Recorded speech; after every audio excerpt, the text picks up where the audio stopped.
get you to turn to Hebrews with me this morning.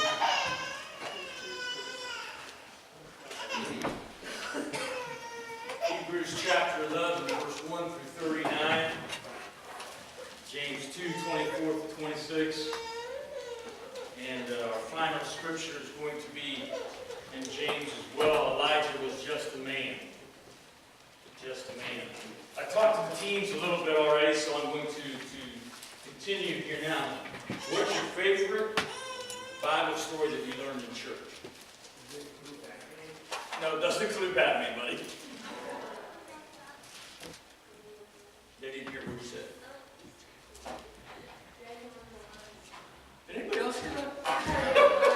Okay. Daniel in the lion's den. She likes Daniel in the lion's den because it's very violent. She likes the blood, all the gore that happened down there, right? No, why? Okay, because he had faith in God and God came through for him. What's your favorite story?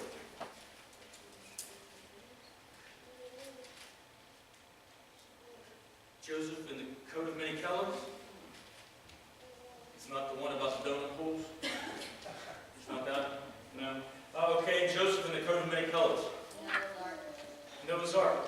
Why? And what's cool about an old man that built a big ship? That's it, okay? Which favorite? The talking donkey. You want to tell me why? This is a talking donkey, okay? Who doesn't like a talking animal, right?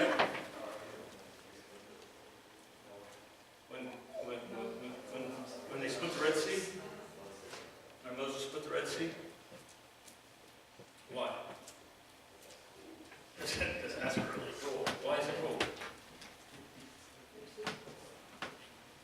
It's just completely cool. That's what he tells me. Noah's Ark. No, you can't repeat. Give me another one. Come on. Okay, why is Noah's Ark your favorite? Because I don't see how there's like zebras, like tigers, and all of them in the same boat without being. Yeah, that's a great recipe for a lot of gore, isn't it? And here's my daughter.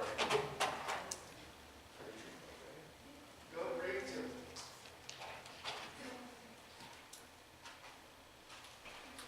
Well, I like the part of where Jesus is praying right before he Judas kissed him. I like that. You like Jesus in the garden? You like the tears of blood? That's the part you like? Right? Yeah, okay.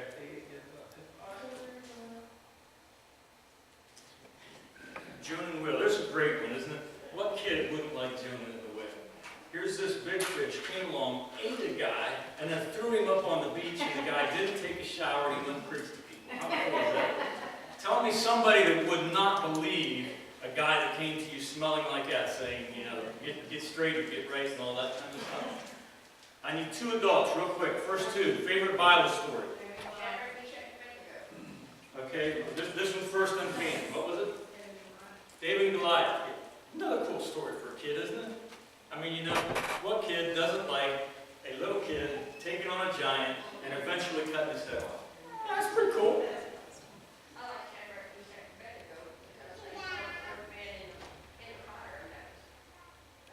you sure you don't like it because it was three really hot men in the story?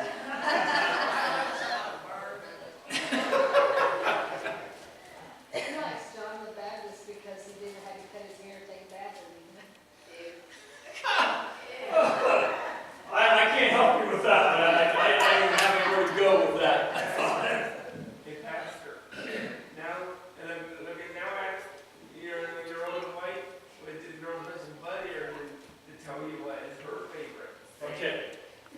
I like marching around Jericho and the walls came tumbling down. Yeah, all right. Now, what do all those things have in common? God, You have to trust in God. No. Come on, guys. Don't be biblical. people, miracles, They're cool. They're cool. Yeah, they're cool. Miracles. You know what else? Man was involved. You're true. You're sure about that? I mean, I'm going to go down this path just for a second. We say as Christians we have faith, right? We believe that, right? You really believe a man was let down on a road into a den of lions that are starved to death and was never eaten? Absolutely. Amen. You really believe he didn't even get a bite out of it? Amen. Have any of you guys seen Deshaun's finger today? There was a hungry dog involved in his week, and he has no nail even left on one finger. And that was just a dog. So what I'm saying is, this man was let down on a road, couldn't fight him off, into a bunch of lions that were starving, and y'all believe really that nothing happened? Absolutely. I think the Lord gave one of the lions his pillow. I think he laid on him for a pillow. I like to preach it that way, actually, that God went down there and he just kind of punched him in the gut and softened one up for a pillow and pulled a couple other ones over there because it was cold. And then we have the favorite David and Goliath, right? The little boy against this giant. They carried a spear as big as a weaver's beam. That is the beam that goes across the top of the house that everything else is fastened to in the weaver's household. This isn't no little beam. So this beam is big enough to carry a spear, yay big around, right? Yay tall, right? The head alone weighs several pounds. Come on. And the stone just happened to hit him between the eyes and knock him out. Amen. The song said, how great is our God? I don't know. Can anybody here do that? Absolutely. If God is involved. That's right. Oh, don't give me that God stuff. Now we're talking about faith. What is faith, by the way? Believing in something you can't see. Believing in something you can't see. That's all there is to it. All I have to do is say, I believe it's over there, and it just magically appears. It what? It doesn't even have to appear. So I can go out to the lake and say, I believe, and walk above the water. Why do y'all gotta keep putting God in this thing? We're talking about faith here. Because of that, it won't work. Because, oh, wait a minute. Faith. How many of you turned the water spigot on this morning and never thought about it? You just turned it on, and suddenly, magically, water appears, right? Did you think about it? Did you think, I know there's going to be water there. Lord Jesus, help there to be water there. And you turn the spigot on? Is that what you did? Okay, how many of you walked up to the light switch in the middle of the night sometime, or last evening, and not thinking about it, just flipped the light switch on? The light magically came on, right? Did y'all pray first? Sometimes I do. Lord, I hope I paid the water bill. That kind of prayer, yes.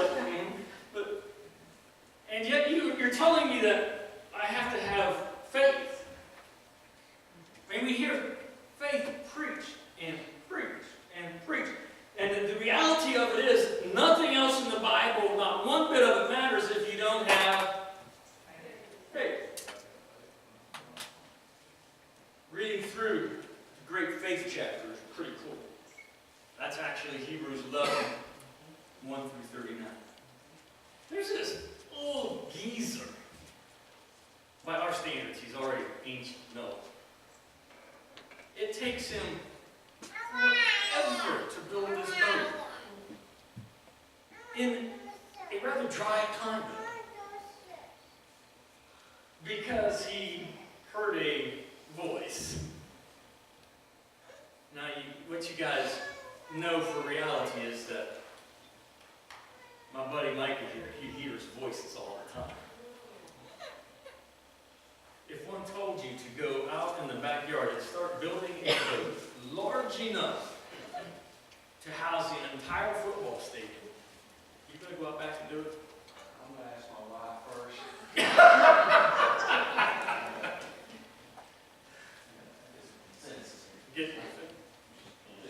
Just to get the okay so you don't die on the way out the back door. Okay.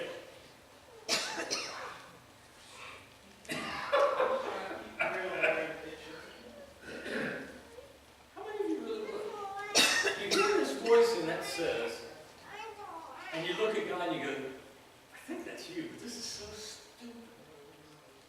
This is so far over the edge. There's no way that's you, Lord. That's got to be Satan's voice. How do you know? You'll know. Oh, I've got faith. You feel it in your heart. You know. If God's talking to you, Okay, why do you know? Because you what? Got faith. Because God's in your heart. Yeah, I've got faith. Yeah. Because if He's not in you, He's not talking to you. What happens if we do something on faith and God didn't tell us to do it? It will crash. It won't work. So if God tells me to go buy this donkey because it's going to talk, it's okay to buy that donkey, but if I think in faith, that donkey's going to talk when I buy it. There's a difference in having faith in God and blind faith in man. Oh, there's a difference between what you believe and have faith in. Okay, now we're getting there. Hebrews chapter 11, verse 1 through 39 talks about all of the great individuals of faith in Scripture and all of the amazing things they did. I want to go to James with you now. If you would, it's just right behind Hebrews. They set it up that way for pastors so it's easy to preach, easy to find. James chapter 2, 24, 25, and 26.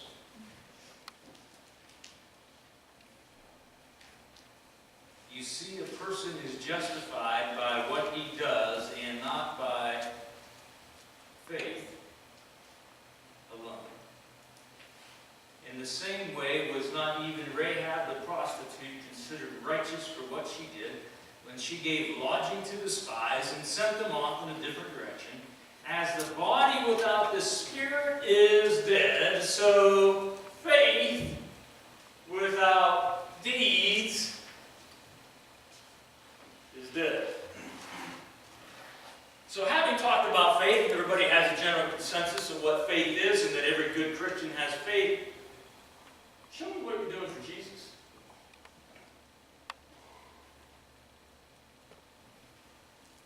Well, let's talk about that. You see, there is this thing of, there's this misconception of that because I do things that gets me into heaven, and that's not what's being said here. James spends quite a bit of time here, and what he's talking about is that if you have faith in God, you're going to do something with that faith. So tell me what you're doing for Jesus. Still nothing. Maybe you're not grabbing it. You see, this thing of faith means that I'm willing to step out when God says step out and do something for God because my faith is useless and yet unless I'm using it. No amens there either. Okay, then let me go to this kind of thought concept.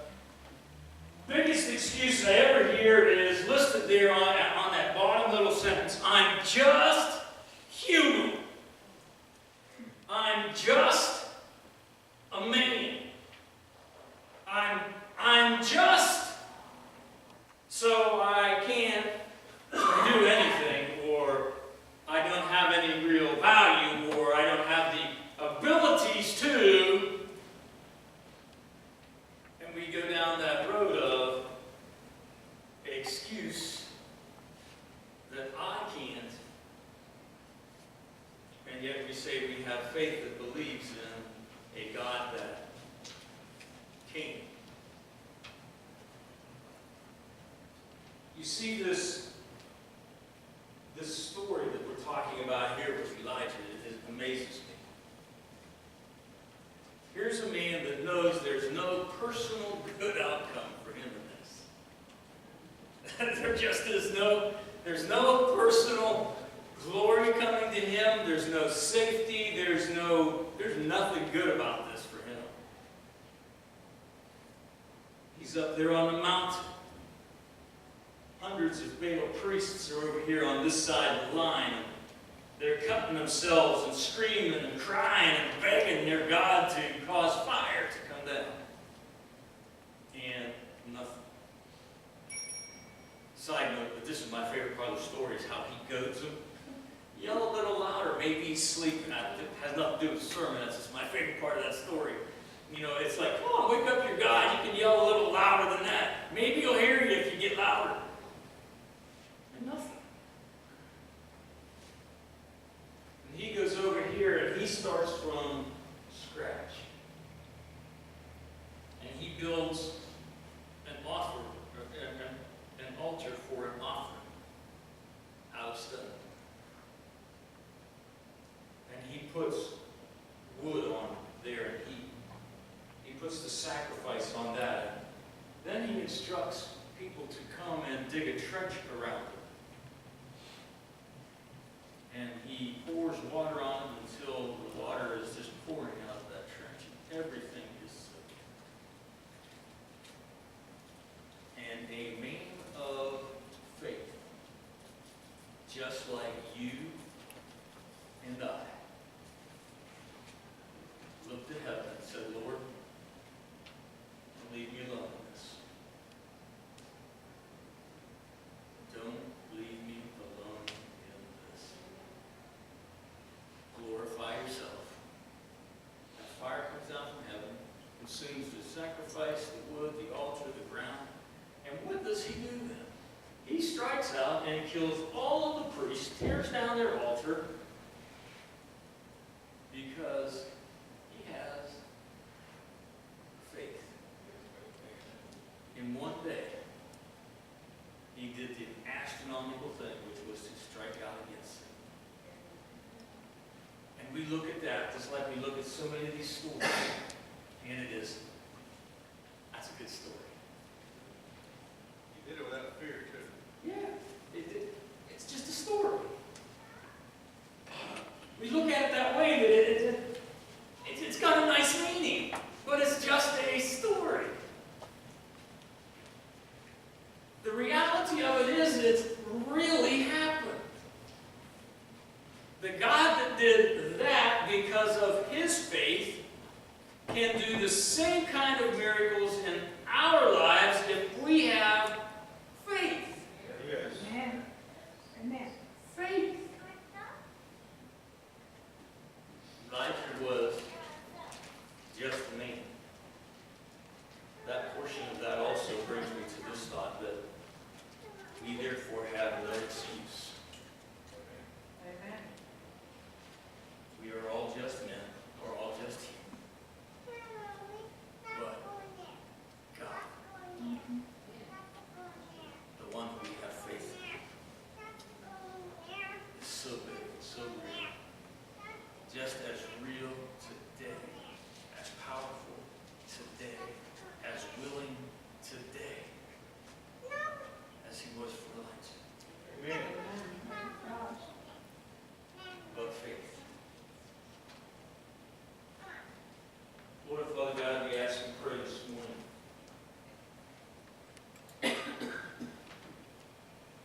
As an individual scripture did, Lord, as Nina did, it said, Lord, increase my faith. Father, as we have read over the past couple of weeks about these wonderful people of faith in the scriptures, and I thought about the Lord, and it was how cool it would be to see my name there. Father, the shame of it is that I kept thinking, do I have that